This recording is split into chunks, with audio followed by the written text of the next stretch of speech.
Continuamos o cenário político nesta sexta-feira. Estou aqui na segunda sexta-feira da semana, né, Vanuf? Quase que eu me desoriento agora no dia. Participe, ainda dá tempo de você mandar sua mensagem pelo nosso Twitter, WhatsApp 88028979 ou pelo Instagram, @Cenário Político TCM. Manda sua mensagem, sua pergunta para o nosso convidado, presidente do Conselho Municipal de Cultura, Américo Oliveira, ou sobre qualquer assunto de política que você queira comentar com a gente. Carol, vamos falar sobre eleições 2022.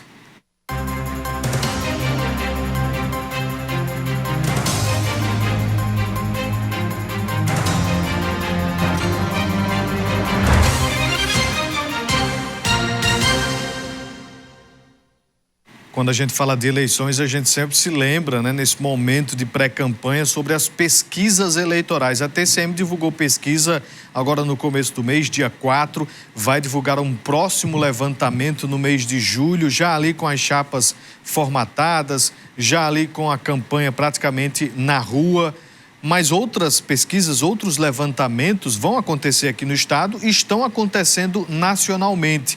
Hoje foi divulgada mais uma pesquisa do IPESP, aí contratada pela XP Investimentos, uma pesquisa aí onde 1.000 pessoas foram ouvidas de 18 a 20 de abril, sob o número BR 05747/2022, com margem de erro de 3,2 pontos percentuais para mais ou para menos, intervalo de confiança de 95,45%, onde coloca ali mais uma vez a polarização entre Lula e Bolsonaro, Bolsonaro e Lula. O levantamento divulgado aponta aí que o ex-presidente Lula, do PT, tem 45% das intenções de voto. O presidente Jair Bolsonaro, do PL, vem em segundo lugar, com 31%. Em seguida aparecem o ex-ministro Ciro Gomes, do PDT, com 8%.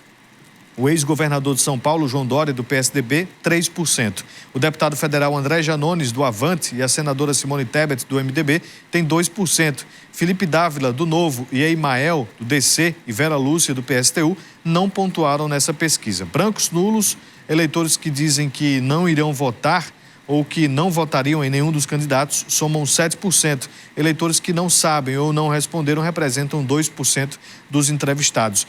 Esse levantamento, né, mostra ainda um cenário de cristalização da polarização ali entre Lula e Bolsonaro. Na pesquisa espontânea, ali quando os nomes não são apresentados, o petista foi citado com intenção de voto por 38% dos entrevistados, enquanto que o atual chefe do executivo, Bolsonaro, apareceu com 28%, uma diferença aí de 10 pontos. Então, essa pesquisa aí também mostra, né, um levantamento de segundo turno, que o Lula venceria todos os cenários no segundo turno. Quem quiser acessar mais detalhes sobre esta pesquisa, clica lá em diariopolitico.com.br. Mas a polarização, Carol, é cada vez mais evidente através destes levantamentos nacionais que são apresentados. Característica muito importante da gente observar nesta pesquisa é o crescimento do presidente Jair Bolsonaro. Na pesquisa IPESP de 11 de fevereiro de 2022, Lula tinha 43%, Bolsonaro 25%. Né? Houve um crescimento aí, como a gente pode observar, no dia 6 de abril, Bolsonaro já marcava 30%, foi a primeira pesquisa sem Moro no cenário, e agora com os 35% nesse crescimento que ele vem apresentando nas últimas pesquisas das últimas semanas. Aí ele tem feito todo um trabalho em relação a isso. A gente, ali no início das pesquisas eleitorais, ainda no ano passado, quando o presidente Jair Bolsonaro apresentava pouco mais de 20%, a gente não podia descartar realmente a possibilidade de crescimento, obviamente, porque o presidente está no cargo, está no poder, tem a máquina e tem recursos, sim, para apresentar projetos, ideias, ações eleitorais para esse resultado que já está se apresentando aí de crescimento. O Auxílio Brasil, R$400, é um desses motivos. Temos também reajuste dos servidores públicos federais, como aí principais temas que podem ter levado o eleitorado a declarar sua intenção de voto no presidente Jair Bolsonaro. Tem outras questões também muito debatidas, mas o presidente Jair Bolsonaro tem um grande impedimento aí, uma pedra no seu sapato, que é a inflação, que ele não tem conseguido controlar e não tem argumentos em relação a isso. Então, é uma campanha que ainda tem alguns meses para se iniciar de verdade, mas a pré-campanha já está aí, nós estamos vendo essa tendência. Vamos voltar à nossa conversa com o Américo. A gente tem aqui algumas opiniões em relação a este assunto que a gente está conversando aqui. Alô para Zé Maria, tá aí. O Zé Maria sempre querendo uma pontinha aqui no Merchan, né? Diz que é empresário do Adeilson dos teclados. Então tá certo. Tá lá no Boa Vista. Muito obrigada. Temos o José Bino dizendo, sem contar a humilhação para os artistas locais receberem o cachê. Temos também a participação aqui do Cláudio Xavier. Ele diz, eu acho que a falta de respeito já começa no cartaz de programação, quando coloca Wesley Safadão e atração local. Era para botar o nome do artista. Por enquanto ainda não tem o nome do artista que vai tocar no dia de cada uma dessas bandas que já estão confirmadas, porque ainda está acontecendo a inscrição para a seleção do artista local. O que se espera é que se coloque o nome dos artistas que vai tocar em cada dia. Carol, eu acho que, inclusive, quando se fala muito dos cachês que são elevados realmente, são caros, são artistas de renome nacional, acho que poderia fazer uma coisa de diferente neste ano, né? O Wesley Safadão, por exemplo, nas suas redes sociais, com milhões de seguidores, poderia falar mais sobre Mossoró, não só divulgar o show. Pessoal, vou estar na Estação das Artes, mas dizer o que Mossoró tem, chamar ali algum artista de Mossoró para divulgar o nome dele, até mesmo no palco, chamar ali um cantor para se apresentar, enfim, para dar essa visibilidade também a algum artista local. E falar sobre Mossoró, não apenas naquelas 2 horas de show, né, mas também vender a cidade ali para todos que acompanham ali o evento. Seria interessante. A gente tem aqui a Elisete Dantas, ela diz o seguinte, só para lembrar que além dos valores serem apenas uma gratificação, ainda tem a dificuldade diante da burocracia, pois sou mãe de John Patrão. Tá todo mundo querendo a pontinha aqui. Ela diz, veja no YouTube a música dele, tá certo. John Patrão, viu, gente? Inclusive fez live na TCM, já faz anos que ele tenta e não consegue participar devido a essa burocracia. Cadê a valorização para os artistas? Tem essa dificuldade de entrar, de conseguir participar do evento e tem a dificuldade de receber o cachê também, Américo? É o que é relatado para a gente, né? Por incrível que pareça, há essa dificuldade no pagamento do cachê, que deveria ser antecipado, inclusive, igual às bandas nacionais. Assim como o Safadão já deve ter garantido os 50% dele, porque é o praxe, né? No hall cultural, as bandas recebem 50% no ato e 50% antes de subir no palco. Nenhuma banda sobe no palco se o cachê não tiver creditado. Mas nós, artistas locais, não. Isso é em todos os polos, tá, Carol? Não é só os músicos, não. Tá? Chuva de bala também. Chuva de bala a gente chega no limitezinho ali para receber. Digo por experiência própria. Chega no limite e a gente fica na expectativa, mas sai no dia. Já teve ano que atrasou um pouquinho ou outro, mas enfim... tem isso aí também, essa dificuldade. Américo, você faz uma crítica com relação ao tempo, né, que é dado ali de oportunidade para os artistas, ou é Mossoró cidade junina, ou são os espetáculos da cidade, os públicos, o Chuva de Bala, os altos, que não sei nem se já estão acontecendo ou se vão continuar. Mas, assim, existe algum tipo de, por exemplo, o artista de Mossoró ou o grupo de teatro ser contratado para realizar projetos de teatro em escolas municipais, para repassar oficinas para escolas ou em algum bairro, através de contato com prefeitura? Existe isso ou não? Ou realmente só através da lei de fomento e das apresentações de cidade junina? Eu digo, uma programação para o ano todo com estes grupos, com esses artistas, não? Eu desconheço. Eu desconheço esse tipo de... a gente sabe que um grupo ou outro, às vezes uma secretaria ou outra, faz algum tipo de ação dentro de um projeto já bem direcionado, por exemplo, da educação. A gente já teve relatos sobre isso. Mas de ter uma política, assim, de um edital voltado para esse tipo de apresentação, nós não temos. Ou seja, então, assim, nós não temos, de fato, uma política fomentadora para os grupos, para os artistas locais.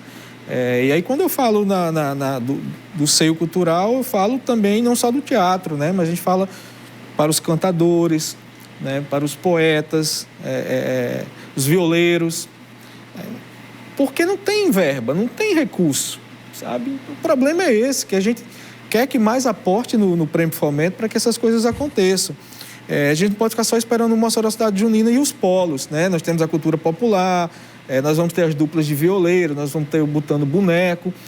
Imagine se esses projetos fossem durante o ano inteiro nas escolas, porque nós não estaríamos só fomentando a cultura, nós estaríamos levando educação, arte, desenvolvimento humano através da cultura, entendeu? Porque na nossa cultura é uma gama de conhecimentos simbólicos e a gente precisa fomentar isso nas nossas crianças. Qual a geração do futuro que a gente quer, se a gente não incentivar a nossa cultura, a nossa arte, né? Se as crianças não nascerem num seio de expressões culturais? Então a gente precisa que o poder público, e a minha fala é nesse sentido, não é uma fala de ser sempre contra, é uma fala que a gente construa junto as políticas culturais de Mossoró, enquanto conselho, enquanto artista, enquanto coletivo que estão se formando aí, se organizando, para que a gente possa, de fato, ter uma cultura valorizada, não só no Mossoró Cidade Junina, não só voltado para a cultura de turismo, que é importante para a nossa cidade, porque ela gira a roda. Estava até falando no meu Twitter.